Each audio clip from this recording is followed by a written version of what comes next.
Yeah, I think he's just about to be.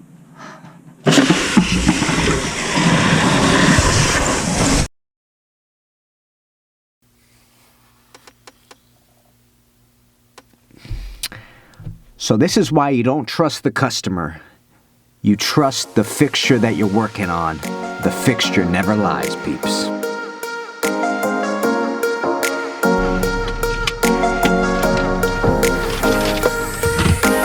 So today we don't have a lot planned. It's one of those quieter days that we've gotten. Usually there's a calm before the storm when it comes to kind of renovation season, which we're right about to get into. This is the time where people kind of hold back on their funds because it's gonna get crazy in a couple of weeks. Anyways, we got a call out. Nothing too complicated from what I understand. I think we're doing a hose bip right now. So we're gonna head over there to a customer I absolutely adore. Every once in a while, you get to a customer and you guys hit it off. You know, you guys end up realizing that for whatever reason, you're really cool and really compatible. So I'm heading out there now. Gonna hang out with him and his son. He's doing homeschooling from home, which is really hard for a lot of parents. So we're gonna go there now, get that done, and see where the day takes us, essentially. So peeps, if you're new to the channel, do me a favor, hit that subscribe button down below, hit that bell notification. It helps the channel out a tremendous amount. And if you really want to get fancy, hit that like button, and let's go on a plumbing adventure. So peeps, let's get to work. Let's have some fun. Oh, and by the way, peeps, you know what to do, baby. Let's go do some delicious plumbing.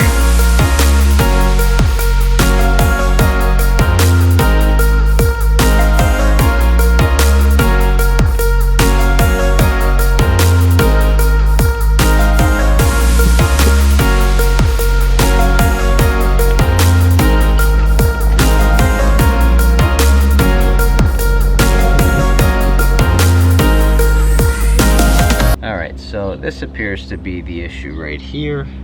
There's a couple options we have. The first option is we can actually just replace the cartridge right here, which is the top bit. Makes it really fast of a repair. The other option is we can actually put in a brand new hose bib. Actually change the entire assembly altogether. The only thing I'm kind of concerned about is if you look at this pipe right here, it's actually bent.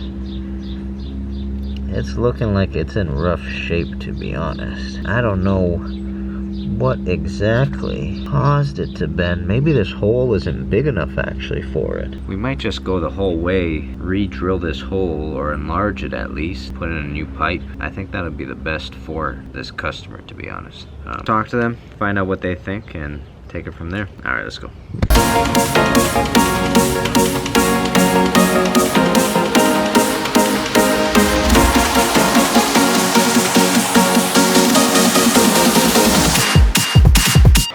So we're actually dealing with two problems right now. When I went downstairs to shut the valve for the hose bip itself, the valve itself does not actually hold on the inside of the house. You're supposed to put in a stop and waste valve. Stop and waste valve has this tiny little nipple on the side. If you unthread it, you can actually drain all the water that's sitting in here to winterize it, basically. So I have to first address that issue. That way we don't have to shut the house every time we want to repair the hose bib. And that way you can also drain the hose bib every fall. And then once we address that and I'm able to shut the water, I can then go ahead and basically enlarge this hole right here, because as you see, this pipe it's compressed, it's crushed a little bit in order to fit it between the cracks right there, which looks pretty bad. I don't know if you can see that it's compressed in there. But basically it tapers in, which is just bad policy altogether. So let's go inside, address the first valve, shut the water then, and then go ahead and work on this hose bib, enlarge the hole with our hammer drill, and then keep going.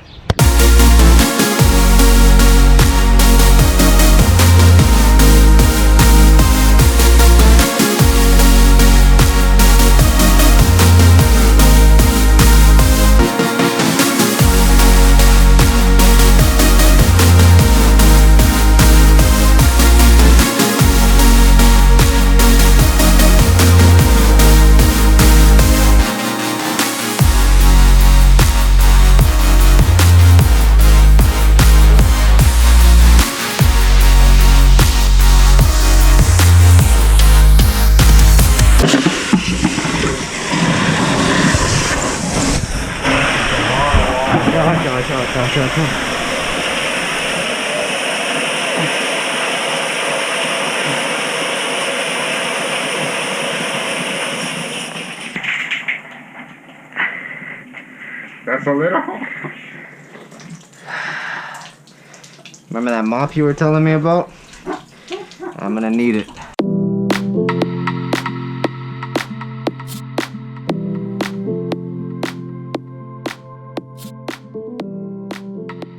So peeps, I want to jump into the studio and explain to you why this happened to me. What exactly did I have to go through in a mental process to feel like I verified all the pipes, that everything was kosher, and that I could open the pipe up and open the valve up for me to do a repair, and then why it actually didn't work in my favor, what I should have done, and what we have to do from now on in the future, okay? So I drew here a very simple drawing of what it's like to see a setup for piping inside a house. This is domestic cold water coming in. So the city supplies a line into the house, and as it gets into the house, the first thing that you have is a water meter. That meter is there simply to read how much water the family and this dwelling is using up by the end of the month. That way the city can then charge the family for that amount of water. And what we have here is the cold water line coming in, teeing off for the hose bip outside, coming towards the hot water tank, going into the hot water tank,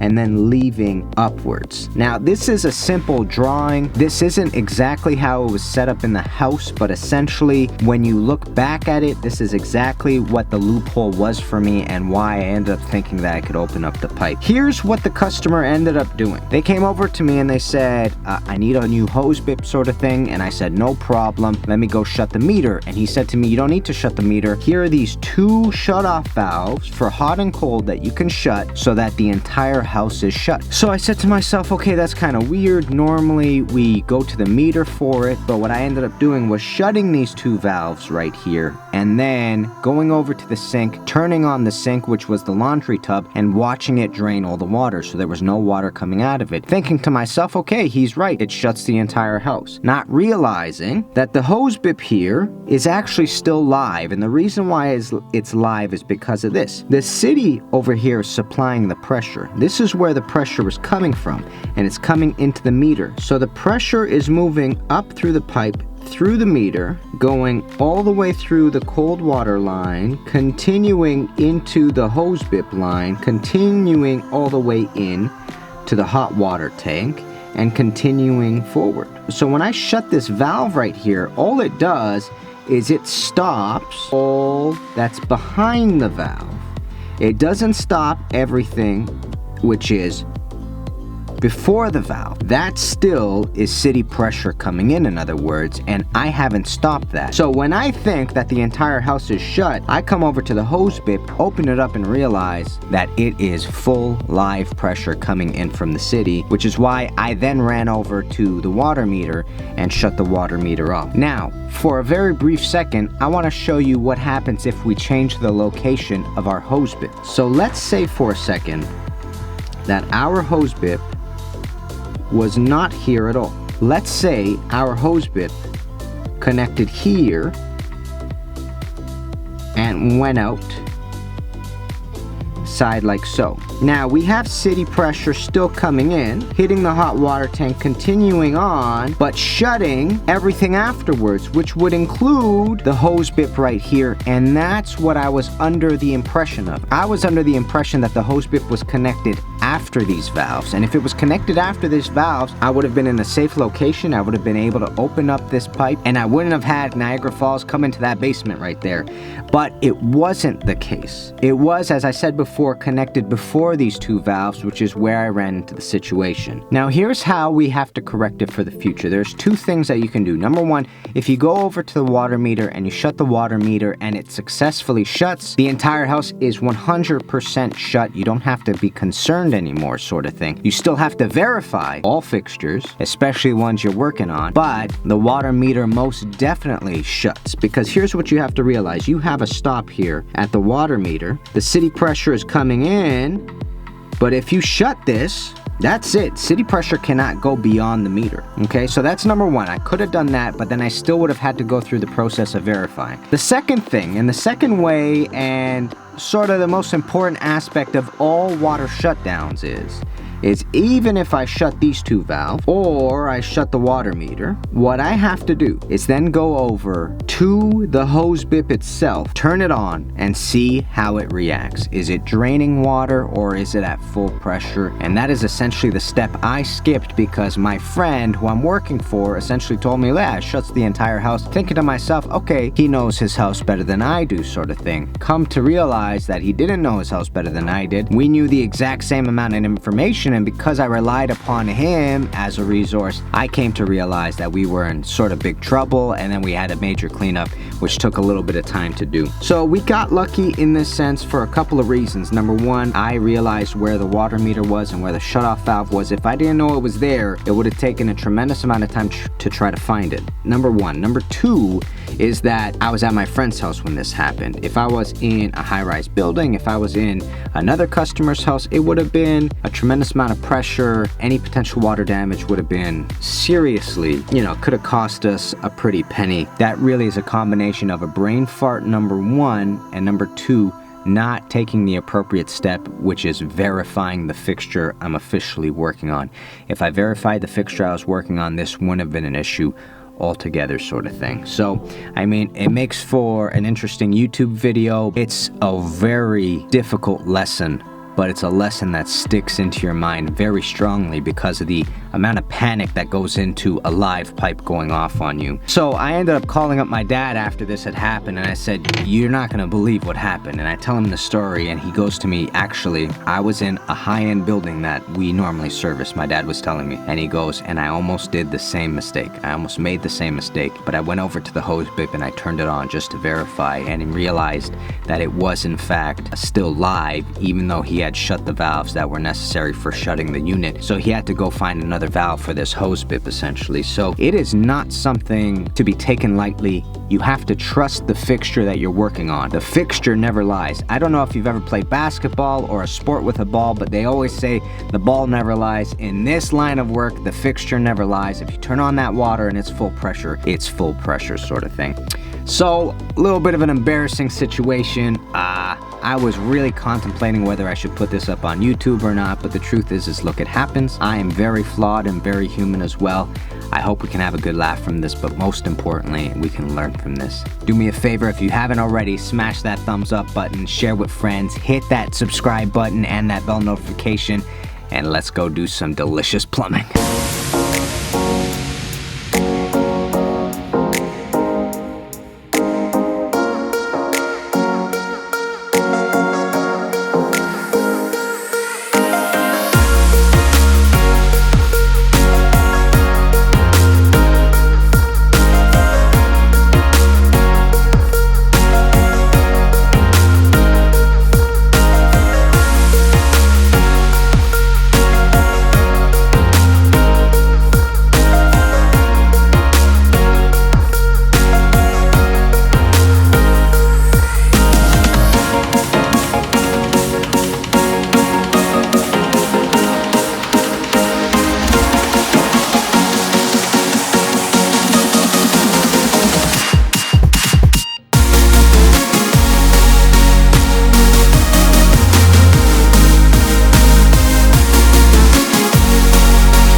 Alrighty, let's talk for a quick second about what happened in there. Oof. That was a little bit of an embarrassing situation. That's something that you don't want happening to you. And here's what went wrong. Here's where I went wrong. Sometimes you're gonna get a piece of advice from the customer because they know their house. So the valves that my friend took me to do shut the house. When you saw me go over to the laundry tub and open that up, I actually drained the house in that motion. That's what it was intended to do. I was trying to verify that the house was in fact controlled by these two valves. The only problem is that the hose bib outside was not covered by these valves. In other words, it was connected before those valves were connected, which is why when I removed the cartridge, we saw Niagara Falls come down into the basement right there. So, couple of things that sort of saved my butt. Here's the funny part. I turned to my buddy, obviously I turned to the customer who's also my friend, and I say to him, by the way, there's gonna be a little bit of water right now, so just hand me a bucket because I'm gonna see a little bit of water trickle out. So as I open up